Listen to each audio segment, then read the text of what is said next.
क्या है?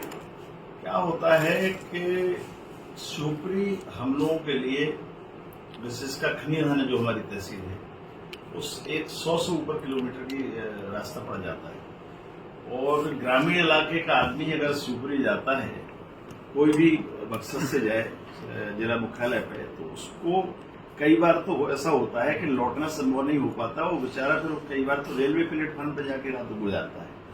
हर आदमी तो इतना साधन वाला नहीं है कि होटल में जाके रुक सके। तो ये परेशानी कई मामलों में आती है। जैसे सिविल सप्लाई वाली बात है, कंप्लेंट करना है, एसडीएम अगर नहीं सुने तो कहाँ जाएं। तो हमारे जो ट्राइबल जो गरीब लोग हैं बेचारे कई बार ट्रॉली में भर के वहां तक जाते हैं।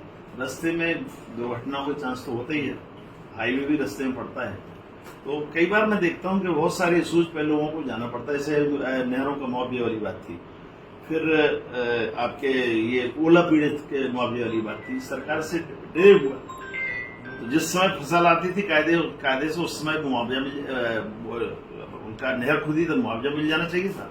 और जब ओला वृष्टि के बाद तो जब फसल आती तो उस समय तक मिल जाना चाहिए था, लेकिन अभी तक बट रहा है। तो ये जो इस तरह की परेशानी है, अगर यहाँ स्थानीय स्तर पर कलेक्टर होते हैं, चूंकि ये सारे आजकल सिस्टम जो बना दिया कि या तो मध्य प्रदेश सरकार सीधा क्लिक करती है या फिर कलेक्टर ऑफिस से, जिला सीओ ऑफिस से, चाहे वो आवास की कुटीर हो चाहे कोई हो। तो स्थानीय स्तर तो पर रह गया है रिकमेंडेशन अथॉरिटी बस। इसमें तो कितनी विधानसभा और कितनी तहसील? ये लगभग जो अभी बसई क्षेत्र बगल में लगा हुआ है उनको भी बड़ी परेशानी होती है तृतीय जाने में। तो ये मैंने सुझाया था जब सिंधिया जी से आम सभा में मैंने ये बात कही थी, और उसी समय पर कमलनाथ जी को तत्समय जब ये बात थी मैंने उस समय उससे चर्चा की थी। तो उस समय चूंकि ऐसा लग रहा था कि 5 साल चलेंगे तो हम भी तसल्ली रखे। और फिर आनंद फानन में घोषणा का कोई मतलब नहीं होता। जब सरकार जाने लगी तो कई जिले घोषित तो हुई लेकिन बने नहीं। अब चूंकि वर्तमान में सिंधिया जी के समर्थन से सरकार बनी है, मेरा ये आज जो चर्चा करने का मकसद समय पर उनसे चर्चा करता रहा। इस बात को अभी उनसे पूछ लेना और उनसे कहा और पत्र भी लिखे और उन्हें जस्टिफिकेशन भी दिया कि क्यों होना चाहिए। अब इसके बाद चूंकि अब सिंधिया जी हमारे सांसद रहे, कांग्रेस के मंत्री भी रहे हैं और अकेले पिछोर विधानसभा थी जिसमें वो चुनाव जीते, जो चुनाव वो हार गए लोकसभा में उसकी। तो उस नाते भी मैं एक चाहे अधिकार मान लो चाहे उम्मीद मान लो कि शायद वो इस बारे में सोचें कि जिस विधानसभा से वो जीते थे उस विधानसभा के लोगों को तकलीफ को समझ के वो उनके समर्थित जो सरकार है, उनकी वैसे ही वर्तमान में प्रदेश की सरकार है, तो वो माननीय मुख्यमंत्री जी को कहें। और चूंकि कल आ रहे हैं, वैसे मैं शायद अभी चर्चा नहीं करता क्योंकि कई लोग चर्चा के लिए चर्चा करते हैं, मैं सिर्फ काम के लिए चर्चा करता हूँ। ये मैं बहुत कभी भी आपसे चर्चा कर सकता था, लेकिन ये चर्चा मैंने इसलिए नहीं की कि कुछ बेवजह की चर्चा कोई मतलब नहीं। चूंकि कल वो आ रहे हैं, चुनाव का वक्त है, तो ये पिछोर सीट के लिए वो परेशान भी रहते ही भाजपा के 6 बार हो चुका, अभी तक नहीं जीत पाए। तो हो सकता है मुख्यमंत्री जी के मन में भी आ जाए और सिंधिया जी पर तो यहाँ से जो विजयश्री मिली थी तो उनके मन में तो पिछोर के प्रति सॉफ्ट कॉर्नर होना ही चाहिए।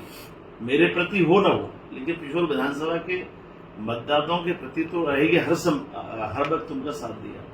तो इसलिए मैं उम्मीद कर रहा हूँ सिंधिया जी की पुरानी चिट्ठियां तो जो मैंने लिखी वो आपको दी हैं और बीच में कमलनाथ जी से बात हुई थी लेकिन सरकार चली गई।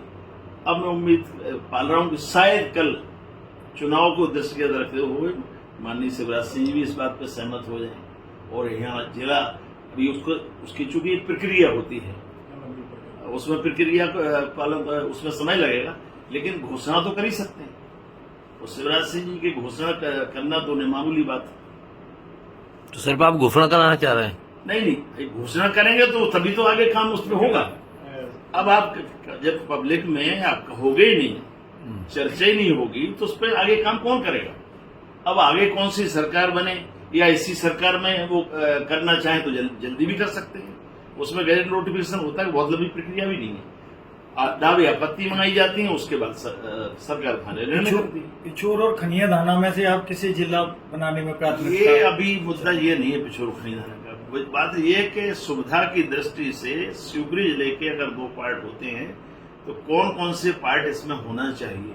क्योंकि अभी ये इशू इसलिए नहीं बन सकता कि सरकार अगर सहमत है तो फिर मैं अपनी तरफ से भी प्रपोजल दे सकता हूँ, वो खुद भी कलेक्टर से प्रपोजल मंगा सकते हैं क्या इसमें हो सकता है। मैं तो बसई का नाम इसलिए लिया कि बसई वालों को झांसी होकर दतिया जाना पड़ता है चक्कर बहुत परेशान या फिर ट्रेन से जाएं तो कितने परेशान होते हैं। एक उदाहरण दिया मैंने कि बसई भी एक ऐसा पार्ट है, इसी तरह से खनियाधान हमारा ऐसा पार्ट है। खनियाधानों को शिवपुरी बहुत दूर पड़ता है, चाहे रन्नौत तरफ से जाएं चाहे यहाँ से जाएं।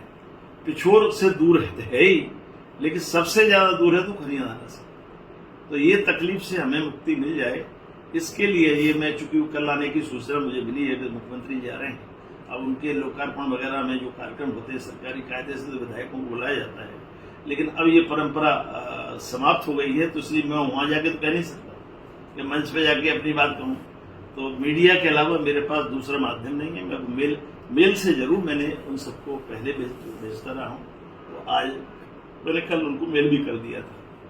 हो सकता है पढ़ें, हो सकता है न पढ़ें, तो पढ़ेंगे तो अच्छी बात है और नहीं पढ़ेंगे तो आपके माध्यम से ये बात उन तक जाएगी। हो सकता है किशोर का भला हो जाए। अब जो यदि वो कर देते हैं किशोर को जिला बनाया जाएगा, तो क्या इससे आप जो चुनाव होने जा रहे हैं, इससे ऐसा नहीं लगता आपको कि जो भाजपा का जो भी प्रत्याशी है उसको घोषित कर दिया, उसको कुछ लाभ मिल सकता है, लेकिन जनहित में अपना नुकसान अगर हो तो सहना चाहिए। ये परवाह नहीं करना चाहिए कि हमारा नुकसान होगा इसलिए ये काम नहीं होना चाहिए। मैं इस बात का पक्षधर हमेशा रहा हूँ, सकारात्मक सोचना चाहिए, और अगर कुछ अच्छा हो रहा है तो अगर आपका थोड़ा बहुत नुकसान भी हो तो उसको भुगतने के लिए तैयार रहना चाहिए। और हम बहुत सारे निर्णय ऐसे करते हैं, जैसे अतिक्रमण का मामला आता है तो अतिक्रमण में बहुत सारे लोग प्रभावित होते हैं, लेकिन जब जन सुविधा देखी जाती है बहुत सारे लोगों को उससे फायदा होता है, तो अतिक्रमण में कुछ लोगों को हमें हटाने भी पड़ते हैं।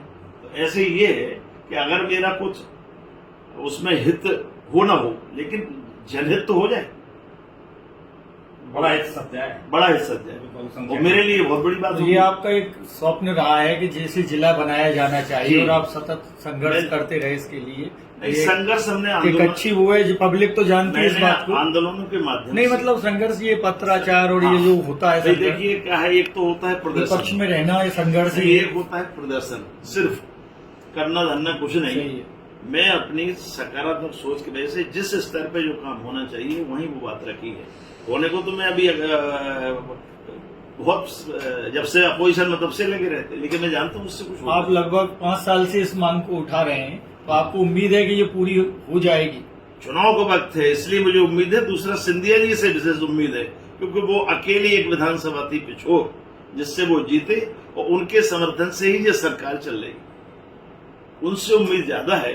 बाकी अब शिवराज सिंह जी का तो अपना दृष्टिकोण है, वो तो 6 चुनाव से यहाँ हार रहे हैं, तो हो सकता है पिछोर के प्रति उनके मन में कोई बहुत अच्छा भाव ना हो। मैं किसी के भाव को गलत नहीं बताता, भाव अच्छा हो भी सकता है लेकिन सिंधिया जी का शौक करना तो पिछोर के लिए होना ही चाहिए, ऐसा मैं व्यक्तिगत रूप से मानता हूँ। आपने कभी ये विधानसभा में प्रश्न रखा पिछोर को जिला? ये विधानसभा से नहीं होता, ये नहीं, जैसे आपने कभी आज मैं बता रहा हूँ आपको, ये विधानसभाओं में ये निर्णय नहीं होते, ये राजनीतिक निर्णय होते हैं। उस सुविधा की दृष्टि से जनहित में अगर है सरकार सोचती है तो सरकार खुद प्लान करती है। अभी आपको अगर देखा होगा तो मऊगंज शायद ने डिक्लेयर किया है, 53 जिला किया है, ऐसे निवाड़ी हमारे बगल में किया है। निवाड़ी में तो 1.5 विधानसभा करीब है, और कलेक्ट्रेट वधू वेडिंग प्लाजा जो आपके लिए लाया है बेहतरीन डिजाइन्स के कलेक्शन, जहां आपको मिलेंगे डिजाइनर लहंगे, साड़ियां एंड वेस्टर्न आउटफिट्स जैसे पार्टी वेयर साड़ियां एंड ड्रेसेस, कोलकाता की मशहूर डिजाइनर साड़ियां, बनारस की मशहूर बनारसी साड़ियां अब आपके लिए मथुरा में ही उपलब्ध हैं। बस आपको बढ़ाना है एक कदम जो जाता है वधू वेडिंग प्लाजा की तरफ। तो आज ही आए वधू वेडिंग प्लाजा और अपने त्योहार को बनाए और भी खास। वधू वेडिंग प्लाजा, कृष्णा नगर, मथुरा।